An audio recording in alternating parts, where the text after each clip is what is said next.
Welcome in to the 48 Minutes podcast on Believe, presented by Bet Online.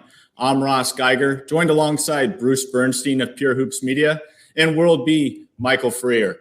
This is episode number 55, the Dikembe Mutombo episode, as Dikembe, with his iconic finger wag, remains the only Hall of Famer to have consistently worn number 55 during his career, which included 8 All-Star Game selections and 4 Defensive Player of the Year awards. Tonight, we're thrilled to be joined by Mirin Fader, who is a senior staff writer at The Ringer and author of the 2022 book, Giannis, The Improbable Rise of an NBA MVP. Mirin, thank you so much for taking the time to join us here tonight.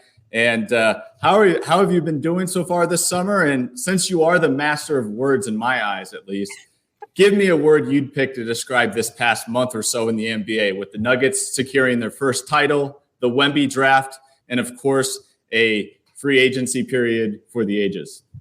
God, the first word that came to mind was chaos. I feel like every time I log on, there's something else that's happened or a report that just completely contradicts the last hour's report. And, we've all just been like shuffling around and doing a lot at once. And it's very exciting. I prefer this than a boring off season, but I don't think that's ever the case with the NBA.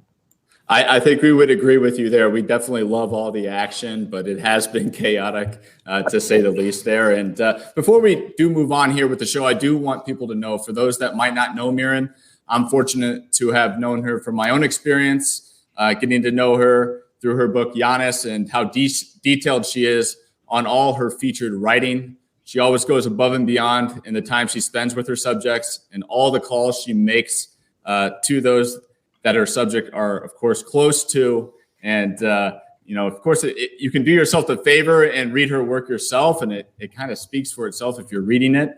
But just kind of want to preface that before we get any further into the show. I mean, she's highly detailed, and we couldn't be more happy to talk with her today about some subjects around the NBA. But before we do that, just got to let you guys know, Bet Online is your number one source for all your betting needs. Get the latest odds, lines, and the latest matchup reports for baseball, boxing, golf, and more. Bet Online continues to be the fastest and easiest way to place your wagers, including live betting and your favorite casino and card games available to play right from your phone. Head to the website or use your mobile device to sign up today and get in on all the action. Remember to use promo code BLEAV, BLEAV, for your 50% welcome bonus on your first deposit. Bet Online, where the game starts. And tonight, Mirin, we are going to start with our first quarter with 2 players that you've covered in great detail. And due to the recent offseason moves, let's start off by discussing Denver's Michael Porter Jr. Of course, Denver just found out that Bruce Brown was going to sign a massive contract with the Indiana Pacers, which obviously triggers more expectations on Michael moving forward. You certainly detailed kind of his road back from recovery from the injuries, and kind of just wanted to hear more about what that experience was like, talking with Michael, talking with all the different people that you interviewed for that. And, I kind of forgot myself, 3 back surgeries in 5 years. He's just 25 years old. Is there a crazier story out there in the league as far as just injury concerns and coming back and having success like he has? I definitely think that it's so unique. And to me, I was so astounded, not just at the number of surgeries, which, like you said, is insane. I mean, one of those is enough to sideline a person forever at that level with that type of athleticism and agility required. But to me, I had no idea about the brace that he has to wear just to play and the drop foot that he has. Wearing an AFO is not something you see in professional sports. This is for older people. This is for people that have strokes. This is, people that have just trying to walk again. And Michael's trying to play at the highest level of basketball. And he's somebody that was, dubbed the future of basketball. So I think with him, with this piece, people loosely knew the shape of his journey. They knew that he dealt with adversity. But I really wanted to get underneath that and show, what does it require to even just get on the floor? Right? Like it's astounding, the process, the amount of work. I think he said every part of my life is dedicated to just staying healthy. So I truly respect the resilience. And I think because of some of the comments that he's made in the past about COVID and stuff, people were, wary to profile him. But I just found him to be so refreshingly honest and grateful about his experiences, as devastating as they've been. He's obviously a huge contributor to the Nuggets, to their title run. He's going to earn almost $150 million over the next 4 seasons. And as you mentioned, he has had injury issues. And quite frankly, at times, it seems that he's given less than 100% effort on defense. And I spoke to a former NBA general manager who said that, a lot of teams were questioning his attitude, coming out of Missouri.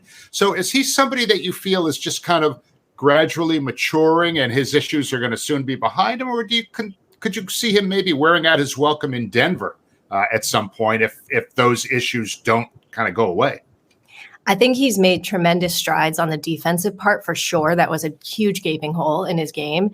And actually having the injuries caused him to rethink what his game needs to be, right? Like if you can't just jump over people and dunk on them and, play basketball like that, you're going to have to contribute in some other way. And so I do think going through this, he had to learn how to play defense. And that's something that you see with a lot of young stars, right? They don't really do that until they are forced to in the NBA. And I do think he's better. I think rebounding is better. Hustle is better. And for the attitude part that you mentioned, I think it's so humbling to have all of your tools essentially being limited or taken away. And I think it just gave him a humble sense of earning his keep and also not taking things for granted. And so showing up with a positive attitude, being a team first guy, I do think those things more than anything else he contributed on the court really helped Denver to their title. So I think that trajectory is going to continue. And I know he's not happy with the way that he shot during those finals. So I think you will see the work ethic and all of these intangibles that we're talking about just further elevate him. What do you think about, it sounds like Michael Porter Jr. is a good representation of the Nuggets in the sense that the Nuggets throughout the season really did not get the kind of respect you would think would garner a team that basically dominated the conference, the Western Conference all season. Then in the playoffs, I bet you if you pulled 100 people, they were not going to be picked to win it out of the West by more than half, which is unusual. What do you think about the impression that even after they won the title, there were experts or analysts or whoever you want to talk to, NBA people, already criticizing the validity of their title run, trying to point out the teams that they faced along the way and things like that? When you see that, because it's out there, when you see that, what goes through your mind when you're reading that or you're hearing that out there? It's really the part of sports media that I really don't like. I think for many of us, like all of us in these rooms, we love basketball. This is our sport.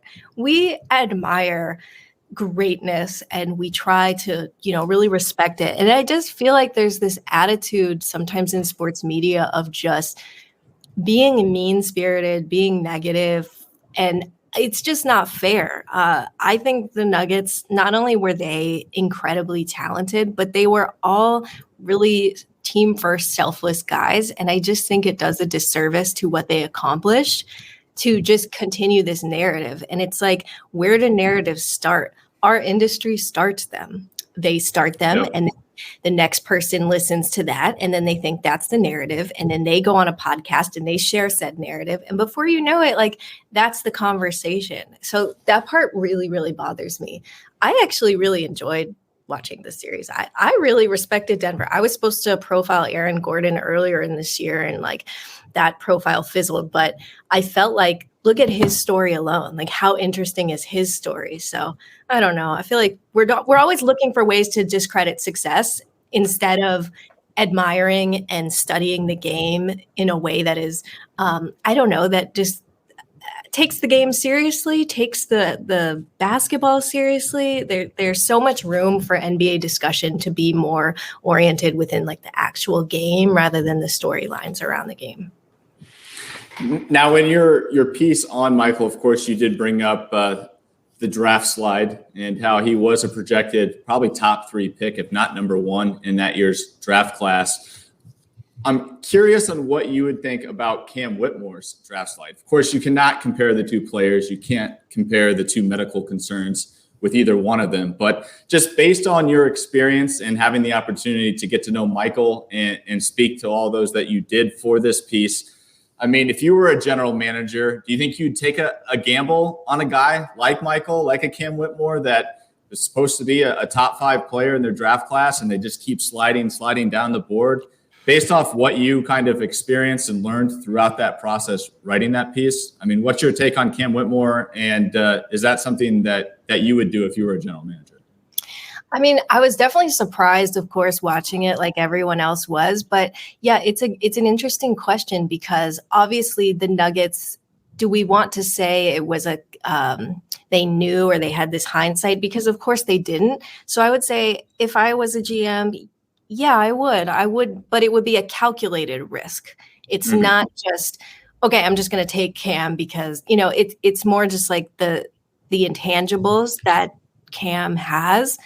Those things matter, and that's what you want on your team. And I think Denver did the same thing with Michael, even though, yes, his game was more so predicated on the things that one would need from athleticism that one might lose when one has a crazy injury like that. But sometimes being a GM, as you know, Ross, from all of our convos with Giannis, is about taking a little bit of leap of faith. I think sometimes, and maybe this goes back to the sports media discussion, we have a tendency to frame these GMs as being very clairvoyant and, I knew this and I knew that. And so I think like a lot of them don't, but they are the ones that make these really smart choices like a Cam or a Michael. It is a calculated risk and it's done with the right intentions and the right homework. And so, yeah, maybe I would have picked him too. Yeah. And shifting gears here as far as, GMs thinking they know things or having a good hunch on things, let's talk a little bit about Derrick White. You had obviously done a feature story on him and his transition from the San Antonio Spurs to being traded to the Boston Celtics. And you had mentioned in that story how Brad Stevens had some familiarity with him with his time with Team USA. Obviously, another crazy career for that guy. I mean, he went from having no college scholarship options to playing Division II and then getting Division I and ending up on the Spurs. And what I really took away from that was just Derrick riding the wave. There was that quote you throw in there about riding the wave and that he had gotten from a friend. And he certainly had to do that yet again this year, losing that familiarity that you mentioned in the piece with both Ime Udoka's dismissal and Will Hardy taking over in Utah. So talk a little bit about what you saw from Derrick this year. And were you that surprised? Because I feel like you pretty much nailed it in your piece as far as how this guy just kind of always adapts to the challenges that lie ahead. Yeah, no, thank you for saying that. It was so amazing to see him have his moment just because I knew what he had gone through to get there. I mean, the one image that is hilarious to me from that piece is Derrick told me that like people used to call him the Gerber Baby because he and it's like, okay, the Gerber Baby is now one of the most incredible players in this series, the guy that nobody saw coming. How can you not love that? But on a serious note, the thing that I found so intriguing, I got to interview Greg Popovich for this story, obviously, because he played for San Antonio. And the way that Pop was so effusive with his praise, he said, Derrick's IQ is off the charts. And he just told me how different the IQ is from the average player. And it really affirmed to me a lesson that I try to keep in mind when I do these profiles is that a lot of times we overemphasize the physical attributes that make a player successful, but the guys that seem to stick, the guys that seem to have multi-year careers and contracts and show up in these big moments, it is more so because of these intangible qualities, the IQ. So while Derrick does not, impress physically, I thought it was just so smart of Brad to see that IQ and to see that could fit. It's really, really hard to be a mid-season trade guy because you have this very delicate task. You have to be amazing, but not too amazing because you're not the and then you have to enter the lineup and make everyone better and then hit the one shot that you have in your X minutes of time. I mean, it's very, very, very hard to do. And you can't really be that even keeled unless you've had a journey like Derrick's, where you're always having to fit in where you get in. You're always trying to, prove that you belong. So I just think the guys with those types of interesting backstories of being these unheralded players, they are perfect for elite teams in these situations because they're never going to overstep their boundary. But if you call on them, they will step up. Derrick really is sort of a classic product of the San Antonio's organization. You mentioned his high basketball IQ. I mean, when he showed up in the right place at the right time in Game 6 against Miami, I mean, you can't teach that. That's something that's either in you to kind of know what to do, not necessarily that the ball's going to come right to you, but just knowing where you should be in that situation and just getting there. Mm-hmm. He makes the simple plays. He's always heads up on the court. But now Boston has traded away another one of your, interview subjects, Marcus Smart, and White's going to be asked to do even more next season. He's already one of the best shot blocking guards in the entire league. He's an all defensive performer. So what do you feel his ceiling is? I mean, is this guy, championship caliber, helping to lead a team to the championship? Is his ceiling all the way at the top? I mean, I definitely think he is a critical piece for them to sort of win that elusive championship that they've been searching for. But I honestly was very shocked with the Marcus trade, and I think he himself sounds like he was as well. I definitely think Derrick is a part of those plans, obviously, to fill up for that. I don't think he's the guy, but I think that he, if given more minutes and given a more prominent role, yes, I do think he's ready to step in and do that. I mean, people really forget his numbers in San Antonio. Like, he was very much relied upon. He is capable of big minutes and not just in these clutch situations like we saw in Boston. Like, he can be a regular, quote, the guy. So I just see him continuing to grow. And part of that is there is I don't want to say like a tendency to relax, because a player who has been in his position, right, Gerber baby, is never going to relax. Just because you make it does not mean you're going to relax. But I do think there is a sense of like, I've proven myself. The Boston faithful, they know what I can do. I have etched my name, so I perhaps there's a bit of relief in that, in like, okay, you guys know I belong. I know I belong. Now I can just play. I'm a longtime Celtics fan. I've been following the team, as we said, for more than 5 decades. He is an ideal. He is totally accepted by Celtics Nation. I can just say that play probably goes down in Celtics history as maybe the second or third most clutch play in the history of the franchise. I mean, there's always going to be Havlicek stole the ball. There's always going to be Bird with the steal to DJ. And that one's like right there with those. So, I mean, he was accepted long before that, Mirin, but that cemented him in like a certain part of every Celtic fan's psyche that like, oh yes, we love him. He's perfect for us. How can you not also like somebody with just the attitude that he brings, right? Even if he never did that shot alone, like he's just an easy to root for guy. He's a grinder. He's like Celtic through and through, like you said. Now, as we talk about the Gerber baby, I don't think this would be the last time we use that reference now. So I hope you don't have that copyrighted. We are definitely going to be using that from this day forward on the 48 Minutes podcast. That's pretty good stuff right there. But let's talk about some babies here with the second quarter, and we'll talk about some of your draft profiles. I know that you've spent some time with both Scoot Henderson and the Thompson Twins. Let's go ahead and start with Scoot. I am a huge fan of Scoot Henderson, and I really am just curious, just knowing all the work you put into your stories, how much time did you spend with him throughout that process? Because it seemed like you were there with Scoot for some time. Yeah, I think I was there for almost a week. Okay.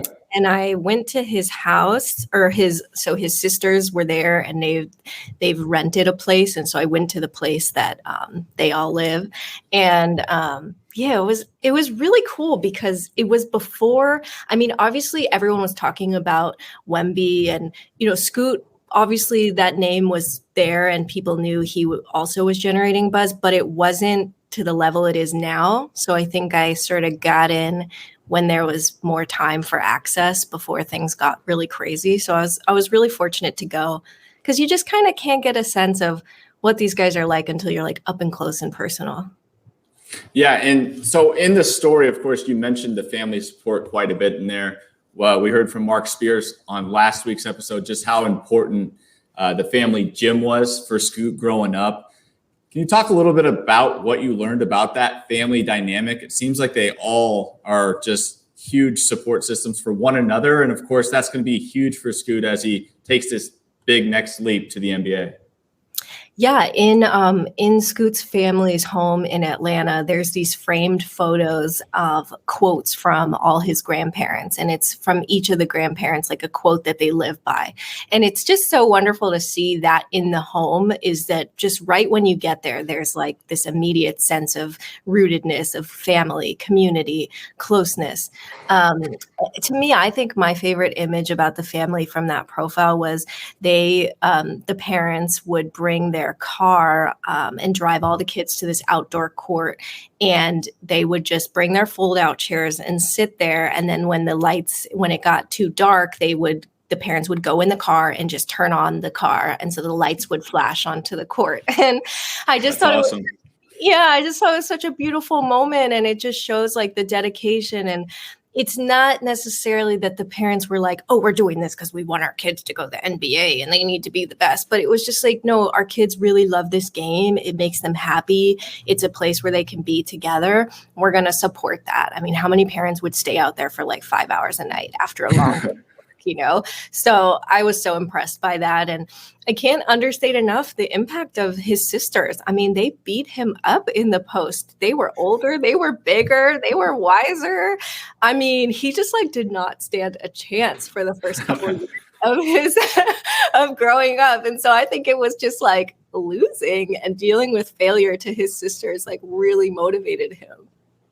Well, you would know about competing against boys on the basketball court now, wouldn't you? So Damian Lillard said, I don't want to be a part of a rebuild. So basically when Portland drafted him, they were basically waving goodbye to Damian Lillard. Damian didn't request the trade right away, but we knew that was kind of next. But Scoot's coach, Chauncey Billups, who's a friend of mine, and I used to work with him, and I can't imagine a better mentor for Scoot Henderson than Mr. Big Shot. What are your thoughts about where you see that relationship going? Well, as somebody that grew up in LA and saw Chauncey destroy my childhood with the Lakers series in 2004, I think it was, I definitely can attest to this firsthand. I think it's tremendous. I mean, can you imagine just being able to ask Chauncey every day about the ins and outs of this? And just from my profile of being around Scoot, he's so inquisitive. Even, the scene in the profile of Scoot reaching out to Dame, asking a very specific question about shooting the next shot. I can see him asking those types of questions to Chauncey every single day. And, being in a position where he can, pick his brain. And assistant coach Scott Brooks, who has dealt with a lot of elite NBA point guards in his coaching tenure, he's somebody that he'll be able to go to as well. So I just think it's a really good spot. It's a really good spot for him to learn. And that's kind of what I like about him most, is he doesn't look at himself like this finished product. Yes, he's confident. He knows what he can do, but he also knows that there's a long way for him to go. And I think he has tremendous respect for those that came before him. Spending so much time around Overtime Elite, as I'm sure you had to do for your stories, it's still an unknown product through most of the NBA or NBA fans, I guess. I was going to say, what's the biggest misconception? But I guess the better question would be, what do people need to know about Overtime Elite that maybe they don't know or should know, as far as why it's important, what makes it so unique? Yeah, I was really glad that I spent also a week there because I don't know about you guys, but I thought of Overtime Elite as this like really sketchy, like what is this league? I don't know. What is this Donda Academy? Like, I don't know what this is. Okay. Like, I just know that there's these twins. They're really good. They're in this league. What is the league? But when you go, you see it's not just a league with teams that play each other, right? Ostensibly there's multiple teams and they all play each other and they practice separately. But it's this giant facility in Atlanta, and it looks like an NBA facility. Like you go in there, it's nicer than a lot of NBA practice facilities, in my opinion. And they live nearby. They get to spend as many hours as they want there. And there's 3 levels, and it's also a school. So if you're a prospect that wants to not earn money and get your degree, you can also do that. And so I stayed in on some classes, and it's legit school. Like there's teachers and homework and all these things. I mean, I was really surprised, to be honest, and pleasantly surprised by that. It's a legit place to do that. But I think the thing that people need to realize is that they're also teaching them about what it is to be a pro athlete. So sometimes potential NBA players, they don't really learn about the business side of the NBA or even the media side of the NBA, all these other things that go into being a professional until their rookie, introduction. And this thing has like all these classes on, money and fame and all these things. And I found that the most fruitful is that they're kind of learning about this when they're 16 years old, 17 years old. Is everyone that goes to Overtime Elite going to go to the NBA? Of course not. Very, very, very small percentage, but you can play overseas, play at the next level. And if you're like the Twins and you have this really strong work ethic, it is a viable path. I think what they did is they gave it legitimacy. So people, even though people still might not know what it is, they at least are like, oh, that's where the Thompson Twins came from. That's legit.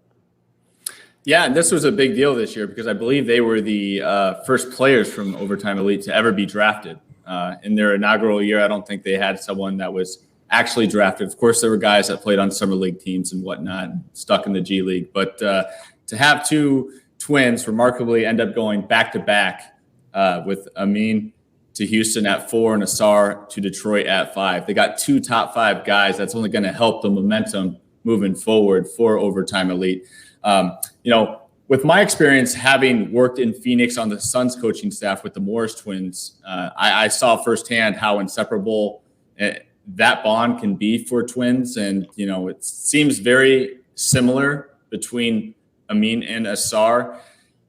How do you think this is going to be for them now that they are getting separated? I know I did see Ausar was at Amin's introductory press conference in Houston. I mean, they're both each other's biggest fans. I mean, is this going to be a challenge? I feel like they haven't really been separated before. Yeah, I mean, they tried to play it off to me like, yeah, we're going to be fine. I don't need him. Like, I'll text him, I'll FaceTime him when I want, but I don't need him. I'm good. I'm a grown man, but oh my God, it is going to be hard. It's going to be really, really hard. I mean, my favorite anecdote was they told me they share headphones. I mean, I can't tell you how many times they've been offered a separate pair of headphones and they're like, no, we're just going to keep this raggedy old thing. So, that is an adjustment. That is really hard. I mean, I profiled Keegan Murray last year, and that was a big deal for him being away from Chris. I mean, there is a real thing that goes on when twins separate, but it is necessary. They know they have to do it. So I think they are saying it's going to be fine, but at the same time, that's a natural loss. That's going to be hard. At the same time, they really are ready. There's such an innocence to the twins, right? The headphones, all these cute details from them of, not having dress pants. I mean, honestly, it gave me Giannis vibes, Ross. But there is also just a really stark maturity to them. They were talking about how they didn't really care what number they got drafted. They were thinking about their next contract.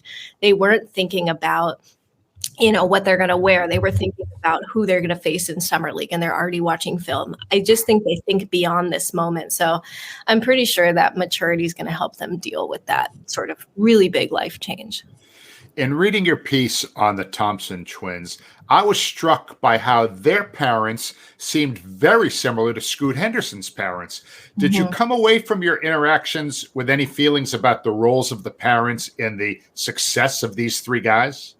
Yeah, that's a great point. It's true. I mean, both of these sets of parents have embraced a totally unique path that has really never been done. I mean, people forget that Scoot turned pro way earlier. He was the first, and that was not heard of. NIL legislation hadn't been passed yet. That was a really, really big deal for him to commit to the G League. And the Thompson twins, not only did they commit to a league that didn't even have a gym. I mean, if you're a parent and your kids are like, we want to go to this new thing in a totally different state that doesn't even have a gym, what would your response be? So it's interesting, like both of these sets of parents, I think, what unites them is a faith in the unknown. Again, calculated risk. It wasn't just like, let's try anything. Calculated risk.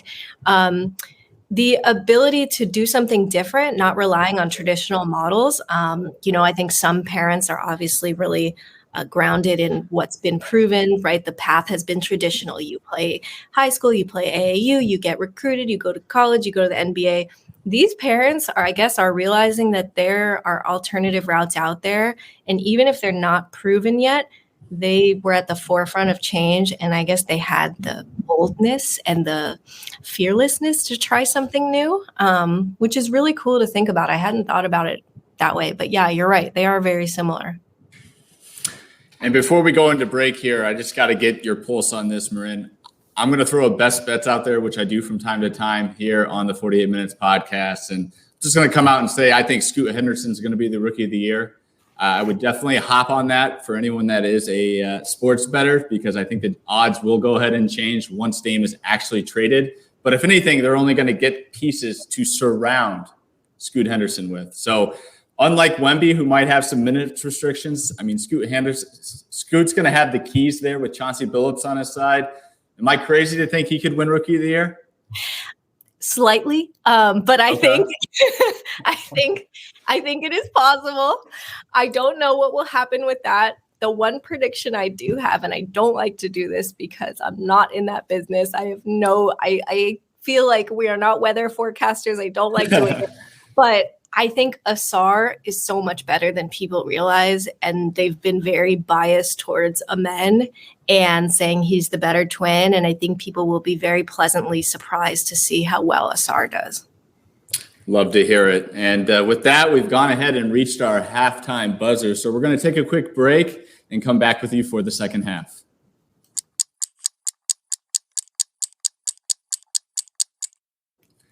And we're back with the start of our third quarter. Now, Mirin, I know that you had mentioned to me off the air, you have another big project on your hands currently ongoing, and you're working on your second book entitled Dream, a biography exploring the life, times, and legacy of Hakeem Olajuwon. Can you tell us what sparked your interest in Hakeem? Of all the different players you could have chosen, what was it about the Dream? I'm fascinated by him. I think from the previous book on Giannis, there was so much in there about not just Giannis's story and his biography, but about the kind of world that he inhabits now and the political and other forces around him and this growing international focus of the NBA. And it was really interesting to study where that is in real time. And the more I thought about it, the more I thought back to, well, who was the person that started all of that? Who was the first international superstar? What was the NBA international scene like when Hakeem Olajuwon began? And now, sort of looking back, I think I was really struck by how much Giannis looks up to Hakeem. I was struck by how similar they are. Humble spirit. I really always try to look for people to profile that are more interesting than just so-and-so is really good at basketball. I thought Hakeem's devotion to his religion, the style and elegance that he played with made him so different. I like profiling people that are unique. And I just think he's massively underrated as a superstar. His story has not been given attention. So I just thought, what if I could make this almost like the precursor to Giannis? What was the world Awesome. that Hakeem helped create to give the Giannis's and the Embiids of the future this sort of thriving environment that they find themselves in now? I've said for years that the former player Giannis reminds me most of is Hakeem Olajuwon, both in the way he plays, the way he carries himself. Now, I know Giannis was born in Greece, but his parents were from Nigeria. Hakeem is from Nigeria. They both even wear the same number 34. Can you compare and contrast the freak and the dream? Yes. I mean, I love the comparison. It's so much. I mean, so everything you just said is really what drew me to it as well. There is a sense of humility that was taught from their parents. And there was a sense of community, really strong sense of community, giving back, hard work, discipline, sacrifice. Those were values that both of, Giannis and Hakeem were taught at home.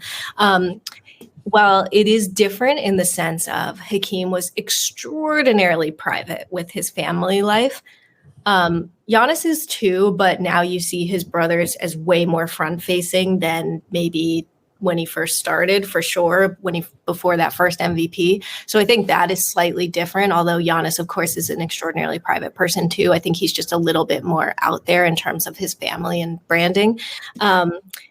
Both of them are such team first guys. There's a refreshing humility to both of them that is just astounding to me. Like one of Hakeem's friends was like, even nowadays, like he just still can't believe that all of this success came to him, that all of these good things came to him and how he accomplished what he did. Like there's humble and then there's Hakeem. And I think Giannis is the exact same way. Giannis's thing about going viral with the failure was so fascinating to me because I was working on the years where Hakeem didn't win. And without getting too much, obviously, into the detail of the book, like there were some quotes that Hakeem said about how, and this was before he won his titles, about how you cannot judge a person based on only championship wins. It's about hard work. It's about giving everything. Not everybody can win. It just felt so eerie. I just felt like it could have been the Giannis monologue we all just saw on Twitter. It was just so prophetic, and it really just was weird, and it totally reminded me of the synergy between the two of them. Now, are you able to give us a sneak peek, as far as like if I were to ask you, who's the most surprising person you've spoken to outside of Hakeem that like gave you some crazy insights on some stories or memories that they have? What was like a fascinating source that you've spoken with so far? Because I know you've probably talked to hundreds. Yeah, it's been a lot. Let me think. Because there's the basketball sources, and then there's like people from his mosque, which I found way more fascinating than the basketball legends. But I will say, as far as like basketball people, like Jerry West was fascinating to speak to because it goes back even before the 86 series with the Lakers and the Rockets. And that was the year that the Rockets beat the Lakers to go to the finals against the Celtics, which you probably know all about, Bruce. And Jerry West was just fascinating because he showed up to a game in college at UCSB where Hakeem was playing. And that was his first foray into Hakeem world. And that was like 1982 or 83 or something like that. And Jerry West is like sitting there and these people behind him have no idea who Hakeem is. And Jerry West turns around. He's like, don't they know? He's like one of the best players in the world. And I just thought, of course, Jerry knew that, like, of course. And it's just so wonderful to hear a lifetime of anecdotes from somebody like Jerry. During Hakeem's career, he played many, many nights on an empty stomach due to the Muslim holy month of Ramadan that requires, observant Muslims to fast from dawn until sunset.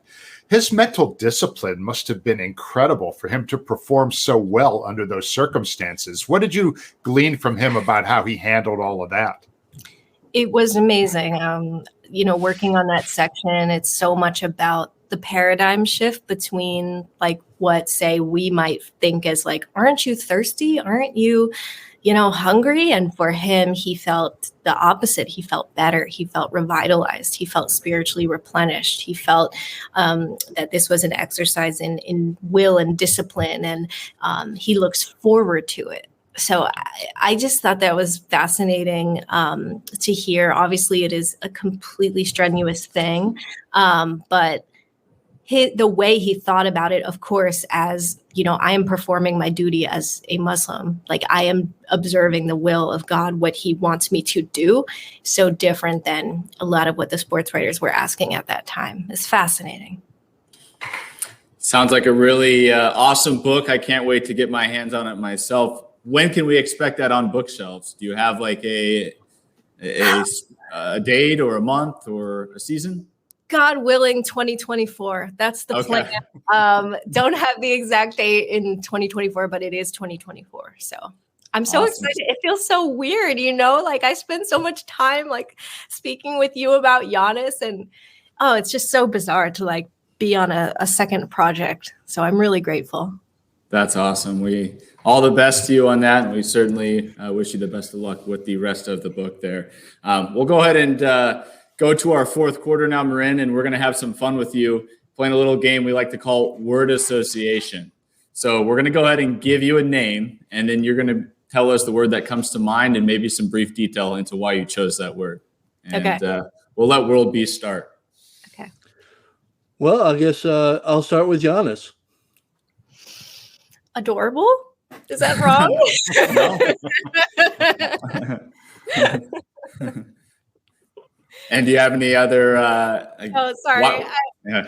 I just have these images of you and him picking up his first car, and I think it just that doesn't leave my mind. And I think it's incredible that even with his, winning the championship, he's in the car with Mariah and he's clutching the actual trophy, and he makes a joke like, what if it's gone or something? And to me, it goes back to that central line in the book where his brothers told me, they have this recurring thought, what if we went to sleep and it all disappeared? So I just thought, even at the height of his ascendancy, that doesn't leave you. And so, yes, while he's adorable and these moments are just etched into my mind, he's such an interesting person. I think for all the flack he got with the failure thing, I actually think it's really, really important to think about. And it's interesting how many athletes are motivated by that like scarcity mindset, right? People who have gone through things like him, to where even at your highest point, you are still, there's some part of you that's worried or it might go away. Yep. Okay, I'll go next. Ja Morant.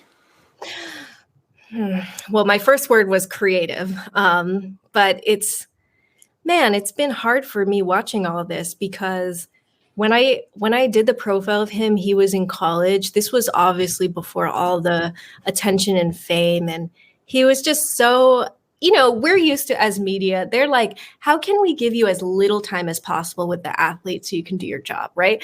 Ja was like, do you have enough? Do you need me for a couple more minutes?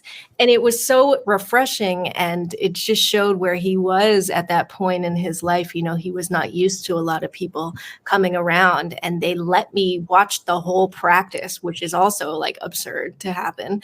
And so I just look at him now, and it's funny, like in one of my interviews, actually Ja came up in one of my Hakeem interviews, and this person was like, what if Hakeem was on that team? I don't think Ja would do any of the stuff that he's doing. Can you imagine, like, Hakeem would just tell you what was up and straighten you out, and this is not how you act, and this is not being a professional. And so I wish that he had somebody like an elder statesman kind of dignitary like Hakeem on his team. He does now. Marcus Smart. Smart will set him straight. Marcus is the perfect person. That's such a good point. And, people forget Marcus's own career with the Celtics, which I outlined in that piece of that. There was a lot of questions around his own maturity. And remember when he like punched the glass and, almost like, I forgot what he did with his hand. But it took a minute for Marcus to find his footing. I think he has enormous compassion for young players in the league as a result. All right, Mirin, I'll go next here. Greg Oden. Oh, Compassion. I say that because a world of pain that man went through. Sitting with him, it was like hour after hour, it would release a new layer of hurt and shame that he went through. And the compassion that I have for him, it really mirrors the compassion that he's learned to have for himself. And he was unable to do that for a decade plus years, feeling like a failure, feeling like he wasn't, the person, the player that he needed to be, dealing with addiction. I mean, he has gone through hell and back, and I really, really hope he gets his shot coaching a college team. I think the problem is that people were scared off by, his arrest and things like that. And, the hope with that profile was to talk about those things head on. And you can kind of see he's really, rehabilitated himself. So I hope he does get that chance. Roll D. Yeah. Kareem Abdul-Jabbar. Oh, God, legend. I wish I could interview Kareem. Like, I don't know if you guys if this is like a public thing or not, but the person managing him doesn't really allow for many interviews, and it just sucks. Deborah. Yes. Deborah. And it just sucks because he's such an interesting, fascinating person, and I wish he said more. I think Kareem is a fantastic writer. I think he's a great writer. It's not just a thinker. He's a great writer. And I feel like every time he says something, it's so good and it's so concise and to the point. I'm just like, I want more from you, for me, it's been really cool thinking about that 86 series with the Rockets and the Lakers, because you have Kareem, he was like on the tail end. And then you had a young Hakeem who was maybe, 23 or something. And that series was kind of like the passing of the torch. And so it was so cool to have Hakeem be like, wow, that's Kareem, and then totally destroy him the next night. All right, I'll throw one more out there. I know we're getting close to our time. Nikola Jokic. Oh, God. Why did the first word come to mind? Envy. I need that profile. Like I need that profile. And I can't get it because he doesn't do it. He refuses. He doesn't do that type of thing. Very, very rarely. I am fascinated by him. I just think his assists are insane. Like sometimes I'm watching it and I'm like, oh my God, like how did you even see that? And it's interesting. I know I keep bringing it back to Hakeem, forgive me, but because Hakeem was so quote different, and that's what made him interesting, right? He moved like a guard. He thought like a guard. He wasn't your typical big burly center of the 80s and 90s. Jokic is so interesting. We don't even fully appreciate what a unique specimen he is. I feel he is the same type of special and unique that Hakeem was to his era. All right, and the last one I have, it's going to be throwing you for a little loop, but obviously still relevant to you here. Bill Simmons. That's my boss. That's my What's boss. it like working with Bill? I've always been a big fan. Obviously, he's known as the Podfather on a lot of the Ringer podcasts. So just very curious what it's like to work with such a talented individual. Yeah, it's cool.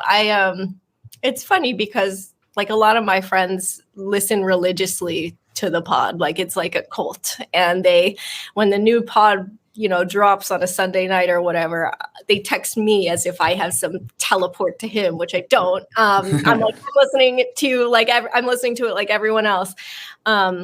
It's cool. I mean, I think the Ringer was such an interesting thing for me to come to because obviously it was more so known for podcasts than writing. But I think Bill saw what I think a lot of people don't, which is that things work when they're a combination of things, right? You can't just have writing. You can't just have podcasting. You can't just have video, right? The New York Times is successful because it has everything. And I think in the sports world, I think Bill saw that.